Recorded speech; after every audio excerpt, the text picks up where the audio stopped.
నీ గుండెతో పాటు గన్ను కూడా వణుకుతుంది. నేను ఎప్పుడు గన్ను కాల్చలేదు. మంచిది, మేము ఎవరిని ఒలింపిక్స్కి పంపట్లా. కుందేళ్ళ అక్కడే ఉన్నాడుగా. సులభ్ కాంపేస్లో గట్టిగా పట్టుకొని పోస్తావుగా, అలా పట్టుకొని కాల్చేయి. రే,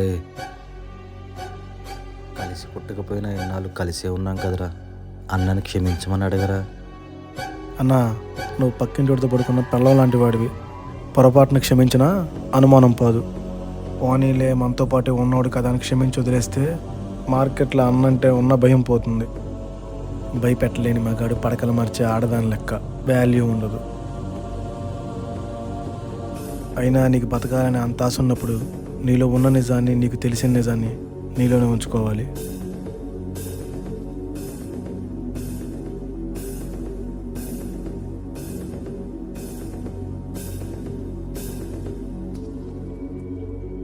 ఈ సముద్రంలో నోరు తెరవనంత వరకు బతికేయచ్చు.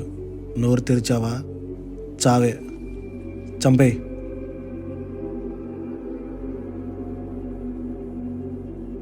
ఏడవకు, ఏడిస్తే ఏది మారిపోదు.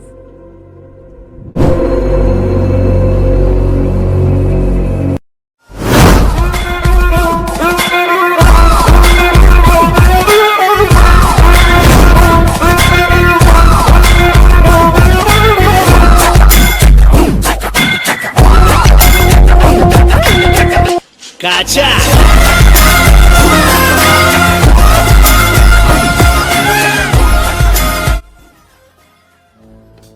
ఈ ఏడుపు చావును చూసి కాదు అన్నా. నువ్వు చచ్చాక వదిన మీద ఎవరు చెయ్యి పడినవను. పిల్లల చేతికొచ్చే వరకు నేను సాయం చేస్తా. తర్వాత వాళ్ళు బతుకుతారు. నువ్వు ప్రశాంతంగా చచ్చిపో. అక్కడ కాదు, ఇక్కడ.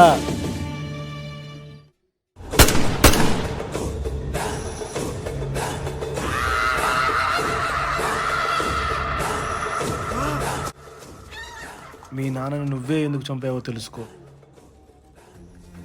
మాలో మీ నాన్న ఎవరు చంపినా నువ్వు పగా ప్రతీకారం అంటూ వస్తావు. మీ నాన్న మీకోసం మమ్మల్ని మోసం చేశాడు. అది మీ వైపు నుంచి తప్పు కాదు, అది నేను ఒప్పుకుంటున్నాను. అదే మీ నాన్న కష్టం వస్తే కరిగిపోయే డబ్బు కోసం మమ్మల్ని మోసం చేశాడు. అది మా వైపు నుంచి తప్పు, అది నువ్వు ఒప్పుకో. చదువుకున్నావుగా, అర్థమైద్దిగా. కాదు లేదు పగ అంటూ వచ్చావా, నువ్వైతే ఇంత ప్రశాంతంగా చచ్చిపోవు. బుల్లెట్ తీసి యాక్సిడెంట్ అని చెప్పి అన్న బాడీని ఇంటికి పంపిస్తా. కర్మకాండలు చేసి కాముగా కూర్చో. బాబాయ్, నేను గ్యాంగ్స్టర్ అవుతా.